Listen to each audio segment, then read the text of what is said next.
Olá a todos! Hoje recebemos alguém que não é só uma voz da música portuguesa, é um pedaço da nossa história. Crescemos a ouvir os nossos pais a cantarem as suas músicas e um dia demos por nós a cantá-las também. A Lena D'Água é dessas artistas que atravessam gerações, não só pelas canções, mas também pela forma como viveu. Livre, intensa, curiosa, sempre à frente do seu tempo. É um privilégio enorme tê-la aqui connosco. Nascida em Lisboa, filha do jogador e treinador José Águas, Lena cresceu rodeada de música e arte. Começou a cantar nos anos 70, tornou-se uma das vozes mais marcantes do pop português nos anos 80 com Salada de Frutas e é autora de temas como Demagogia, Sempre que o Amor o Quiser e Dou-te um Doce. Continua hoje a reinventar-se com os mais recentes discos como Desalmadamente e Tropical Glaciar. Venceu recentemente o Globo de Ouro de melhor intérprete feminina e aos 69 anos continua em plena criação.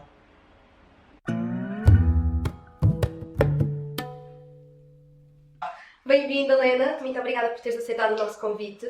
Então vamos aqui passar à conversa.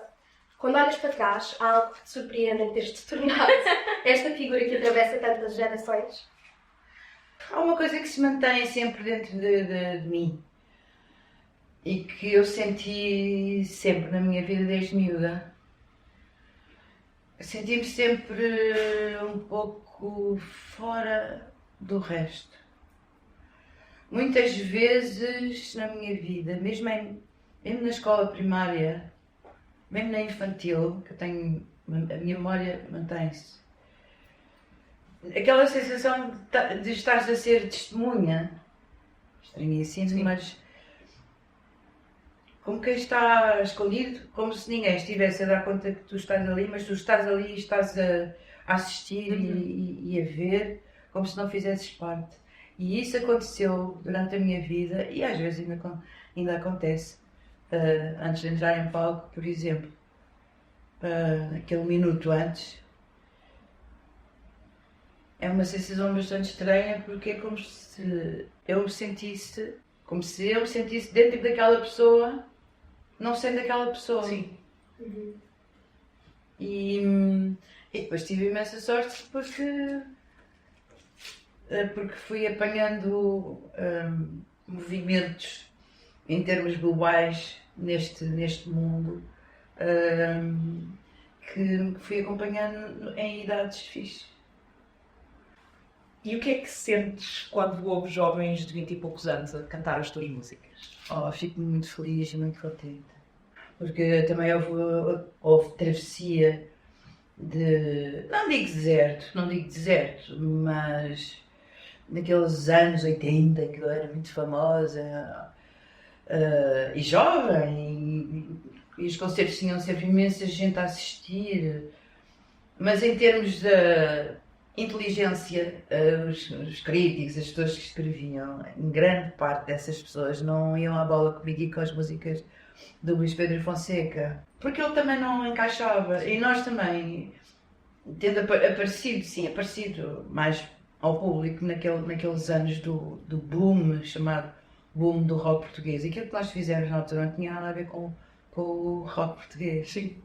Se fores ouvir aqueles discos que nós gravámos, os dois com a banda, e depois já sem a banda, mas quando nós mantivemos aquela parceria durante 7 anos, vais ouvir aqueles álbuns e compara com o que se fazia mais na altura do rock, chamado boom do rock, e não tinha nada a ver. Eles achavam, não sei o quê, como é que eles diziam. Uma das coisas era que eu era afinada demais para o rock. Outra era, esta sonoridade do rock progressivo, isto já é velho, não sei o quê. Enfim. É um bocado como a irritação com os Coldplay que hoje há. Sim. Aquela coisa assim. Tem qualquer coisa a ver com isso. Acham que são muito melhores, gostam de coisas muito melhores, mas Coldplay. Nossa, por amor de Deus. Mostrem lá onde é que é o vosso caixote. Exatamente. Ainda sobre esta questão, o que é que o tempo te ensinou sobre o palco e sobre ti própria? Perdi medo, no princípio tinha vergonha e medo de estar no palco. Era uma espécie, era uma mistura de é uma timidez grande que eu tinha. Agora já é mais natural para ti. E Mas aquilo foi rápido, rapidamente isso me passou, essa fase me passou. Mas pronto, a partir dessa fase primeira, que é aquela fase de ai, ai, ai, ai, está quase. Mas eu devo dizer que hoje em dia, antes de entrar em palco, eu tenho ali sempre 1 minuto ou 2 minutos. Não é mesmo antes, é tipo meia hora antes, pá, não falem comigo, não quero saber da tua história, é pá, Silêncio. e às vezes não é possível, porque as pessoas estão todas encantadas, porque não. Mas isso também se aprende, se aprende a relaxar. Sim, só relatividade um bocadinho. Sim.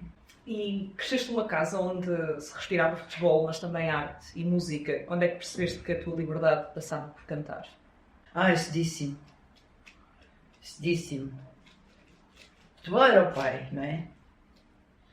Mas música também, ele trouxe sempre, quando ia jogar com o Benfica e com a seleção, trazia discos muito fixes, com orquestras, jazz e Nat King Cole, essas coisas boas, e ele adorava cantar. Minha mãe também, mas a minha mãe era na igreja, não é? Mas então, eu ainda apanho a última época em que o meu pai foi jogador de futebol. Já a seguir ao Benfica, ele jogou ainda uma época na Áustria, em Viena, no Áustria, Viena. E nós fomos todos. Foi o pai, foi a mãe da mãe, minha avó Sara, e nós os três, fomos todos, passámos um ano em Viena. E foi em Viena que eu tive a sorte de, na casa onde nós vivíamos aquele ano, haver um piano de cauda, gigante, na sala, e uma salamandra, só coisas diferentes, não havia nada disso em Benfica. E eu lembro-me de estar com os meus 6, eu fiz 7 anos. Eu sentada a improvisar, a imaginar coisas, a fingir que sabia tocar, a dizer coisas, aquela partilha diária de um piano gigante, foi uma coisa maravilhosa que me aconteceu. E a outra coisa maravilhosa foi que nós fomos assistir a um concerto dos pequenos cantores de Viena, aqueles miúdos todos da minha idade, a cantarem com aquelas vozinhas. E eu descobri que era capaz de cantar aquilo tudo. Que era super fácil cantar aquilo. O meu pai comprou uns EPzinhos, ainda lá os tenho. E eu punha-me em cima de um banquinho e lá na sala e punha os giradiscos, levávamos os giradiscos daqueles com molinha, fechar. Punhamos os disquinhos a tocar e eu cantava com os pequenos cantores. Isso foi assim uma sorte que eu tive. E também além de sentir aquela energia linda das vozes, que é algo que eu amo até hoje, vozes juntas a cantar Sim. É difícil ser melhor. Mas foi, pronto, e aprendi a falar o mínimo de alemão, porque eu já tinha passado para a segunda e já sabia ler, mas em português. Sim. Mas na escolinha, uma criança de 7 anos lá me fui fazendo à vida e também para poder cantar as músicas. Alle Vöglein sind schon da. Ainda há coisas que eu me lembro, umas pequeninas coisas que me lembro, pequenas frases já em alemão.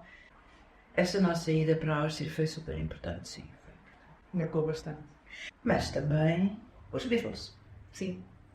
Foi logo a seguir, pouco depois. Eu tinha, 10 anos, começamos a ouvir na telefonia. Era como se dizia, telefonia. E algumas fotografias dos hippies, aqueles cabelos compridos e as flores nos cabelos e elas com aqueles vestidos coloridos, pintados à mão, aquilo. E eu gostava tanto de ter. Não havia nada, aqui não havia nada, era tudo muito cinzentinho.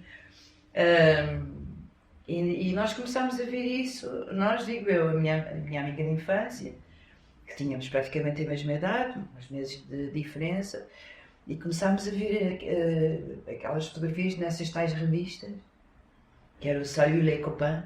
Tinha fotografias lindíssimas dos Beatles e dos hippies. Exato. E nós com 10, 12 anos a vermos aquilo a acontecer, assim, longe, mas podíamos ver, podíamos ter aquele contacto através das fotografias maravilhosas que apareciam nessas revistas. A tua geração viveu um tempo em que ser mulher e fazer música era quase um ato político. O que é que para ti, naquela altura, era ser livre? Olha, eu pedi ao meu pai, tive muito uma guitarra acústica, uma viola acústica. E então lá fomos comprar uma viola acústica e eu aprendi com um meu amigo lá do bairro os primeiros acordes e tal. E rapidamente aquilo começou a servir para os nossos encontros lá nos jardins, 2 ou 3 jardins do bairro. E então descobri aquela cantora magnífica e compositora, a Melanie Safka, uma americana muito fixe. Porque o meu amigo tocava as músicas do Sérgio Godinho e o Zeca Afonso, e eu ainda não sabia fazer transposição das tonalidades, não é? E então as músicas para homens não davam para eu cantar, eu só podia fazer uns corinhos ou assobiar, ou aquela música do Pode Alguém Ser Que Eu Não É, minha estreia maravilhosa a assobiar a flauta naquela reunião de moradores em 74. Mas então, quando descobri aquela cantora e um disco que ela gravou sozinha, só com uma acústica em Nova Iorque, sentada no chão do palco, apanhei aquilo rapidamente com alguma ajuda do meu amigo, do João, e como aquilo estava cantado por uma mulher, não precisava de fazer transposição. E então, tirei as canções todas que podia, não pude, com a ajuda do João, até um ponto em que começaram a chamar-me a Melanie de Benfica. A Melanie de Benfica, muito Sim. bom. E aquilo foi, para mim, poder agarrar numa guitarra e estar a tocar e a cantar sem precisar de mais ninguém para fazer aquilo foi absolutamente maravilhoso. Isto com 14, 15, 16 anos, senti essa grande liberdade, mas também a timidez. Mas como o meu grupo de amigos era assim, éramos meio dúzia, 7 ou 8, e mesmo assim consegui, mas nunca à noite, tinha que ser à tarde. São o meu pai. Uma vez que eu cheguei às 11 da noite com um amigo e vínhamos assim de braço dado, mas ele não era o meu namorado, tínhamos vindo da casa do meu namorado e vínhamos a assobiar a ponte do Rio Quai para a descer, e o meu pai estava na esquina, já eram 11 horas, e fez-me para ali uma cena, uma das vezes que eu vi tal, porque entrei em casa, o Tenecas foi para a casa dele, e o meu pai não sabia de nada, quer dizer, era meu amigo, o meu namorado tinha ficado em casa de onde nós vínhamos, todos contentes. Lá te chama ganzinha. E aqueles tempos eram de ganzinhas. E então, pronto, essa foi uma das vezes. Eu cheguei, ele deve-me ter feito uma pergunta qualquer lá na sala e eu devo ter respondido, não sei o que é que lhe disse, francamente não me lembro. Levei um estalo, pela forma como lhe respondi, a uma palermice qualquer, porque eles não, eu partia do princípio que tudo era horrível e que eu lhe estava a esconder coisas. Por acaso até estava. Quer dizer, não é suposto o pai saber que estivesse a dar uns grandes beijos no teu namorado. É tão lindo, pai, que muito bonito. Ainda sobre esta questão de liberdade, que no fundo atravessa toda a tua carreira, sentes que já houve momentos em que te sentiste presa a uma imagem tua ou àquilo que esperavam de ti? Eu começo com os beatniks e nos beatniks eu vestia-me mais ou menos como visto hoje. Calças de ganga, uns ténis e umas camisolas largas, ou uma túnica branca, mas ainda aquela parte da minissaia já foi mais tarde, já foi 5 anos depois, em 81, porque pronto, estava calor e eu estava bronzeada e o conceito era à tarde, aquilo era um aniversário de um dos jornais que havia de música na altura, que era o Jornal do 7. E essa imagem da minissaia ficou muito marcada através dessas fotografias o ano em que aconteceu tudo, o ano em que Finalmente ficámos famosos, porque o álbum que tínhamos gravado em 80 não tinha saído assim muito. Costumo dizer que fomos atropelados pelo Rui Veloso, pelo hard rock. Depois em maio de 81 sai o Robô, que foi a gente maluca com o Robô. E nós, está bem, pronto, olha, ok. Aquilo era uma graça, uma gracinha. Mas pronto, valeu. E no verão são as tais fotografias, esse tal concerto no Campo Pequeno, luz do dia, não, aquilo não estava fechado ainda. E depois em setembro, estou despedida da salada de frutas. Vocês não sabiam? Não tínhamos essa informação. Metes no Google Lena d'Água despedida e vais ver. E depois saía na Capital, no Jornal da Capital, Lena d'Água despedida, salada sem fruta. Salada sem fruta, muito bom. Não queria uma mulher à frente. Sim, isso pega um bocado aqui na próxima questão que nós tínhamos, que era, foste uma das primeiras mulheres em Portugal que estava com aquela energia de frontwoman, não é? Sim. Portanto, num tempo que era essencialmente dominado por homens. Sim, e por isso é que elas me mandaram embora. Tinhas a consciência desse papel na altura? Eu fazia aquilo que era para fazer, eu adorava música. Com os beatniks, aquilo foi natural, porque eu estava apaixonada por ele. Aquilo foi uma paixão à primeira vista, eu nem sabia que ele era músico. Soube meia hora mais tarde é que eu soube que ele era músico. Foi essa história que vai ter que ser escrita como deve ser no meu livro das memórias. Mas quer dizer, casámos eu com 18, ele com 20 anos, imagina que aquilo não podia durar muito tempo e não durou muito tempo. E pronto, e separámos. E depois, passado algum tempo, não muito, um ano talvez, eu e o Luís Pedro Fonseca, que nos conhecemos em estúdio, porque eles trabalhavam em estúdio e eu também já tinha começado a fazer gravações em estúdio, a ganhar dinheiro finalmente, com música. E o curso do magistério, eu adorei fazer aquele curso e fiz o curso, mas depois conciliar as crianças com a música, que normalmente os estudos eram à noite e as crianças eram de manhã, e depois fiz duas escolas como estágio lá. E eu adorava, eu adoro putos, desde sempre. Eles chamavam-me a Lena da Música. A Lena da Música. Mas as pessoas, como aquilo deviam chegar, as pessoas não gostavam nada, porque aquilo chegavam todos logo no alvoroço, quando deviam chegar lá. Mas então, depois, em estúdio, eu conheço o Luís Pedro e o Zé da Ponte, que era uma dupla, que eram criativos de publicidade. Mas além de serem criativos de publicidade, eram os tipos que faziam e já tinham tocado com bandas e este que ele é todo querido. E então, em estúdio depois lá resolvemos fazer, as nossas vozes ligavam muito bem, eles tinham canções, o Luís Pedro escrevia letras incríveis, resolvemos fazer a salada de frutas, sim, os três. E depois chegou a altura de marcarmos estúdio para gravarmos aquelas canções e fomos buscar um guitarrista e um baterista que eu mal conhecia, mas eles eram um pouco mais velhos do que eu. Eu era a mais nova na altura, era mais nova. Ainda era a mais nova. Agora sou sempre a mais velha. É uma graça. Fizemos o disco, esse tal disco não teve assim, o Sem Açúcar, pá, é giríssimo. O nome da banda foi Push, salada de frutas, e o nome do álbum também, Sem Açúcar. Vale a pena, está no meu YouTube, vocês encontram isto se quiserem ver. E depois, pronto, começámos a fazer os ensaios para fazer concertos ao vivo, para esse ano de 81. E eles então entraram, foram convidados para entrar, para fazermos os concertos, os outros dois, não é? Sim. Portanto, era eu, o Luís Pedro e o Zé, e os outros dois. E depois começaram a criar uns anticorpos em relação à minha pessoa. O Luís Pedro já tinha dado conta. Eu, entretanto, estava numa relação com o Luís Pedro. Começámos como amigos, mas depois aquilo evoluiu. E ele disse-me, Lena, esta ainda não vai ser a nossa banda. Ele já me tinha avisado, mais ou menos. Esta ainda não vai ser a nossa banda.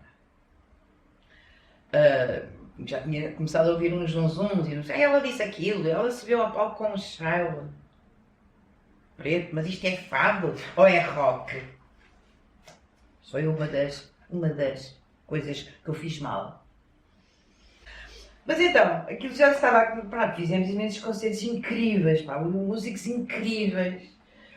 As músicas do álbum, ao vivo, aquilo soava muito, muito fixe. Tem imensas partes de coros. A tal coisa das vozes. Eu, o Zé e o Luís Pedro, epá, muito, muito fixe. A soar um bocadinho anos 60, essas partes dos coros. Esse disco é muito bonito. E chega o último concerto que estava marcado em setembro, a festa do Avante, por cá. E no final fizemos um concerto incrível, ao fim da tarde, fotografias também desse dia. E depois, a seguir ao concerto, eles tinham feito lá uma reunião, tipo, é hoje. E então, um dos dois convidados para o disco, o Carrapa, veio como porta-voz falar com o Luís Pedro. Falem comigo. Disseram, pá, vais tu. O Zé e o Guilherme disseram, Carrapa, vais tu, falas com o Luís Pedro. Ele foi falar com o Luís Pedro, dizer, olha, nós estivemos a falar e resolvemos prescindir dos serviços da cantora. Prescindir, uau. Prescindir dos serviços da cantora, tal e qual. E pronto, e o Luís Pedro passava um bocadinho para falar comigo, a dizer que a banda acabava ali. Aquela banda, sim, acabava ali. E o Luís Pedro disse assim, é? Então, para eles, disse assim, é? Então, tchau, eu vou com ela. Azar deles, porque o Luís Pedro era o compositor principal e quem escrevia as letras. Exato. E eles armaram assim, nós somos tão bons, não queremos carregar nenhuma à frente, a usar cheiros. Um cheiro que eu tinha feito à mão, numa noite em Torres, à noite, o cheiro já daquela umidade da noite, no final do concerto, há um encore, eu venho cá, eles tocam um instrumental, eu venho cá buscar um chá para me proteger, levaram aquilo a mal. Ridículo. De maneira que já passaram imensos anos, eu fiquei um bocado mal durante umas semanas, 2 ou 3 meses, eu fiquei um bocado mal. Estava tudo a correr bem, eu sabia o que valia como cantor e como profissional. Claro. Não falhava. O público a amar aquilo tudo. Mas o Luís Pedro imediatamente foi buscar os músicos que depois, não imediatamente todos, mas quase todos, os que fizeram então a banda Atlântida, que foi a banda com quem nós gravámos. Logo em 82, logo no ano a seguir, o Perto de Ti, tem a Demagogia e outras. E depois o Lusitânia, que é o álbum que tem o Sempre que o Amor Quiser. E depois a Terra Prometida, que tem o Doutor Doce, o Beco. Continuamos. E eles acabaram, passaram, ainda gravaram um disco e depois... E foi lá a sua vida. E foi lá a sua vida. E nós seguimos. Eu nunca fiquei assim desazada, estás a perceber? Porque agora que me senti injustiçada, Claro, sim. Natural. No Alta Definição, tu disseste algo muito bonito.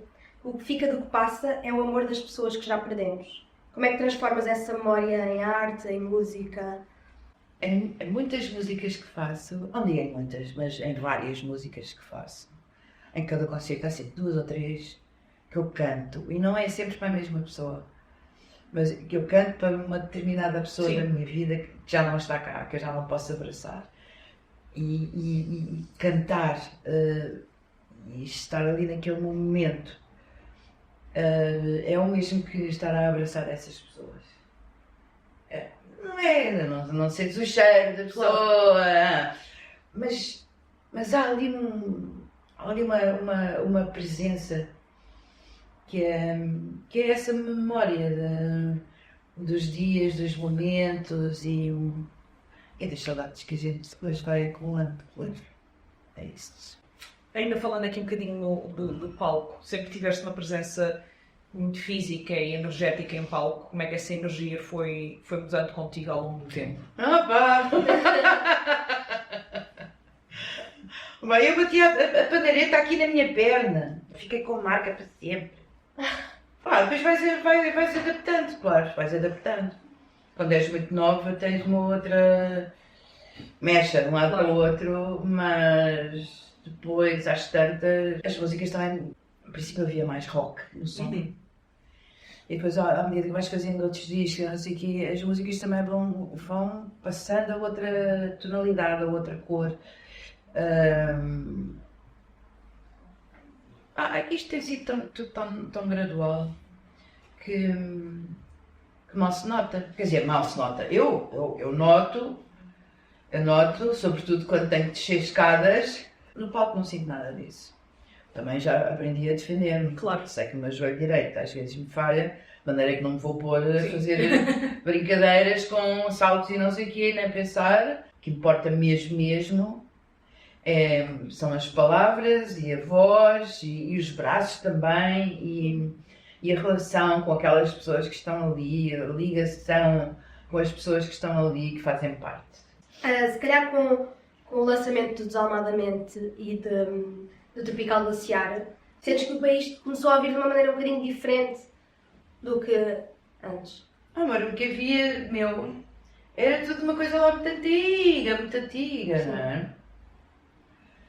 Porque era o que havia gravado. Depois eu também passei, eu fiz 2 álbuns para crianças, maravilhosos e lindos. Fiz aquele tributo à Billie Holiday, mas não foi gravado. Está no YouTube. Gravámos um ensaio com um bom som. Gravámos só o som. Mas durante esses anos todos em que eu andei a fazer sobretudo o disco de 92 e depois o 99, 2013, Elis Regina, o público em geral não se deu conta, só mais o público mais local, não é? Mais de nicho. Esses sim, e os músicos daquela família ao longo dos anos, eu nunca parei de cantar. Sem gravação, não chegava ao público, não é? Sem um teledisco, videoclipe, sem rádio, não chegava a quase ninguém. Portanto, na jogada aparece o Pedro da Silva Martins. E que fez uma data de músicas, e eu gostei de imensas músicas, e gravámos, primeiro com a outra banda. Passado menos de um ano, cai-nos a pandemia em cima, mesmo assim ainda ganhei o prémio da crítica, o prémio Play, o José Afonso e não sei o quê. E depois, passado mais de 2 anos, o Pedro aparece com mais canções. E eu gostei imenso de imensas canções. Eu até cheguei a dizer: Pedro, vamos fazer um duplo. Que é um bocado tonto, porque ninguém ouve 17 canções. E pronto. E mais uma vez fiquei todo: incrível! Esta é incrível e esta é incrível! A tal coisa, vamos fazer um duplo, não sei como é que se vai escolher aquela cena. Depois, os músicos do Desalmadamente, aquilo nunca mais desenvolvia. Não estava toda a gente a trabalhar, menos eu. E eu com canções novas, pronta para ir para estúdios, a correr. E eles, e tal. Depois, passado mais algum tempo, que isto ainda durou uns belos meses, lá se desatou a coisa. Parte desta banda que gravou o disco é a Cara de Espelho, aquela banda do Pedro Silva Martins. Juntámos mais o Miguel e mais Miguel na altura, que foi quem gravou, mas é o Vicente que faz ao vivo. Sim. A Catarina, que gravou vozes, mas ao vivo faz, além de fazer as vozes, também faz guitarra. Excelente, adoro. E desses meninos surgiu um trio, que é um princípio de uma outra coisa, mas só com os 3. Que é giríssimo, que eu adoro. E aí já, como não é preciso fazer tantos ensaios, não sei o quê, eles vão ter comigo tudo lá na minha casa. Posso ir desenterrar, é como quem diz, canções incríveis lá do passado, que eu nunca mais toquei. De maneira que, vamos ver, estou muito contente com esta possibilidade do meu triozinho crescer um pouco. E viveste muitas vidas e continuas a criar, a compor e a cantar. O que é que te dá vontade de subir a palco? É a minha vida. Eu nunca mais saí à noite. Quer me tirar o meu silêncio. E a minha casinha, a minha cama, a minha cozinha, a minha pequena casinha, a minha cadela velha, os meus gatos tapafúrdios. Quer-me tirar aquilo, tira-me quase tudo. Mas quando eu saio é para ir cantar, e cantar é outra parte da minha vida. Sim. Que é tão importante e tão forte no meu coração, na minha cabeça, como o meu sofá, os meus animais. Eu sei que nós fazemos bem àquelas pessoas comovem-se, sorriem. No fim choram, mas vem pedir selfies e compram um vinil, um CD e abraçam-se e choram. E às vezes rapazes também, não é só rapariga, imensa gente nova. Sim. Da minha idade são pouquíssimas as pessoas. Era, não é?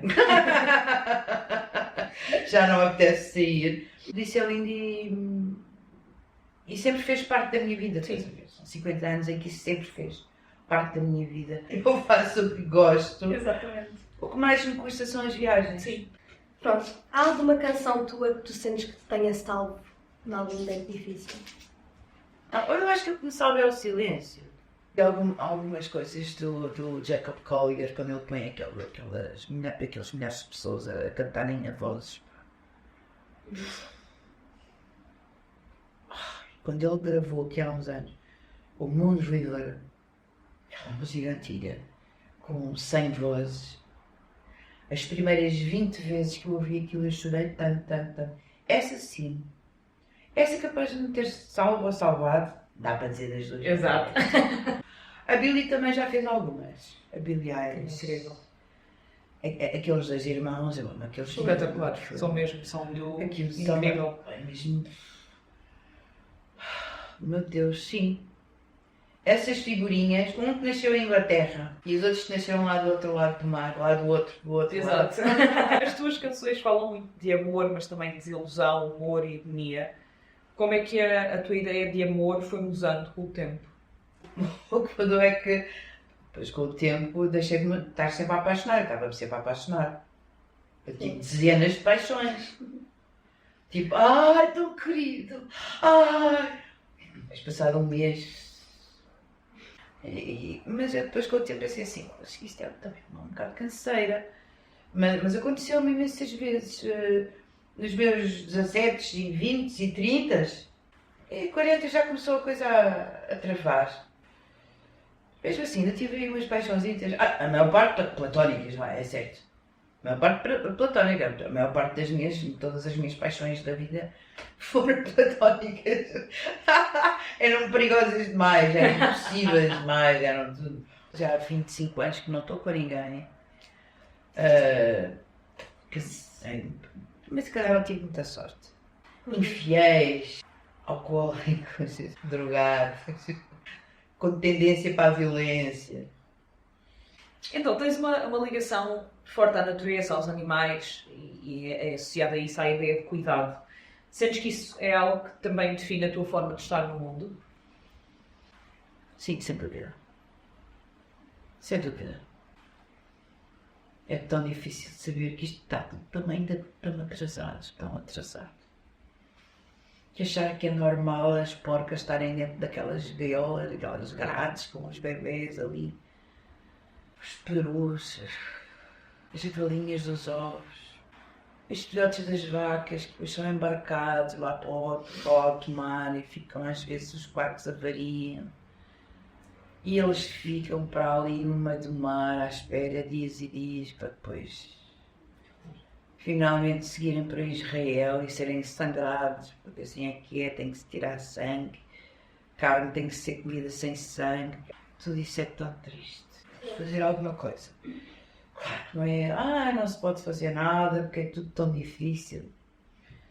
Eu tenho feito aquilo que posso. Neste disco consegui que o Pedro me fizesse a carne vegana. Sim.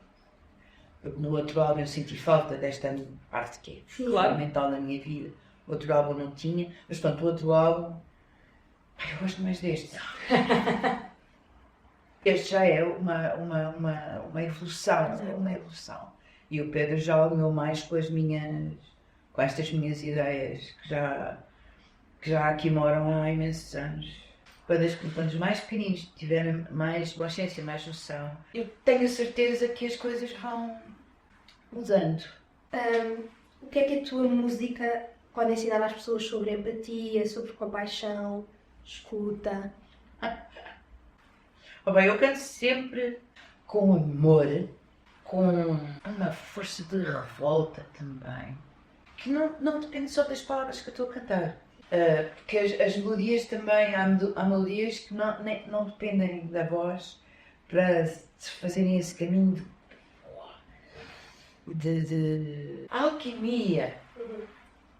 Eu sinto-me um bocado bruxa.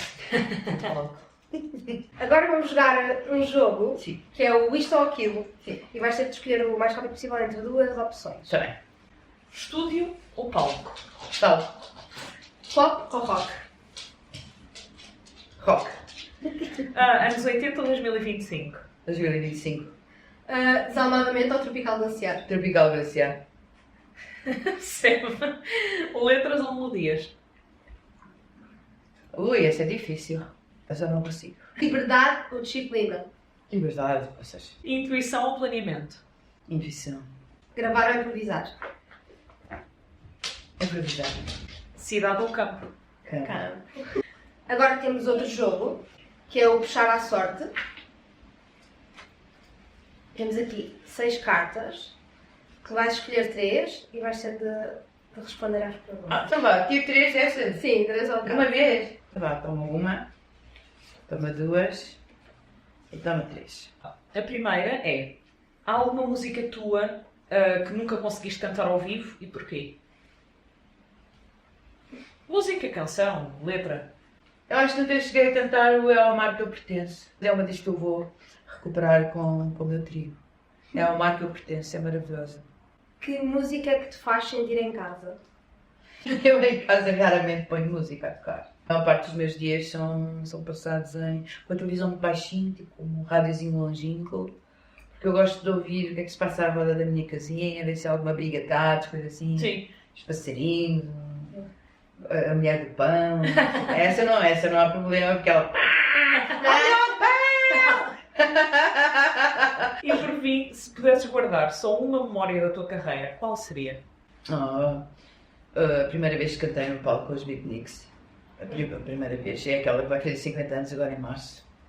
No Liceu de Sintra, festa dos finalistas. Portanto, agora neste segmento, nós pedimos sempre aos nossos convidados que tragam um objeto simbólico para eles, que é o que nós chamamos de Sim. um objeto constelário. O que é que mais trouxeste? Trouxe um sino, aqui pendurado num bocadinho de lã de arraiolos. Este era o sino da vivenda, que era como nós chamávamos a vivenda, onde ensaiávamos no tempo dos Beatniks. Por isso, em 75, 6, final de 75, 6, na Amadora, uma casa lindíssima com uma buganvília gigante e um alpendre e jardim, tudo assim, tudo já em matagal, não é? Porque a casa já não estava habitada há muitos anos e havia uma parte da casa que tinha sido ocupada pelo o Clube de Campismo da Amadora. Naquele tempo a seguir ao 25, casas fechadas, que tinham algumas que foram ocupadas. E então nós tínhamos lá uma sala onde fizemos os primeiros ensaios dos Beatniks. Havia o portão de entrada, que tinha assim um sítio onde eventualmente devem ter entrado as carroças, assim uma parte assim com um canteiro ao lado, até à casa, para uns 50 metros talvez, caramba, nem tanto. Este sino estava pendurado, havia uma corda que vinha desde a casa, o sino ficava ao pé da casa e nós chegávamos ao portão, puxávamos a corda e o sino tocava lá ao pé da casa. Era a forma de eles saberem que alguém tinha chegado. Sim. E depois, quando chegou a altura de deixarmos a vivenda, eu trouxe o sino, claro. Portanto, antes de fecharmos a entrevista, queríamos pedir duas coisas. Portanto, uma recomendação e uma mensagem final. Pronto, se tens algum artista, um disco, um filme ou um livro que tenhas conhecido recentemente, tenhas gostado muito e que queiras recomendar às pessoas que estão a ouvir. Já falei dele hoje, Jacob Collier. É impossível viver sem conhecer aquela maravilha a quem alguém chamou há pouco tempo num comentário no YouTube, acho eu, o verdadeiro príncipezinho. Já repararam bem? Aquilo é um verdadeiro príncipezinho. É verdade. Ele é um gênio, é uma estrela. É impossível viver sem conhecer aquela criatura e as parcerias que ele tem feito com outros Sim. cantores, outros músicos. e os discos que ele tem gravado com tantas vozes.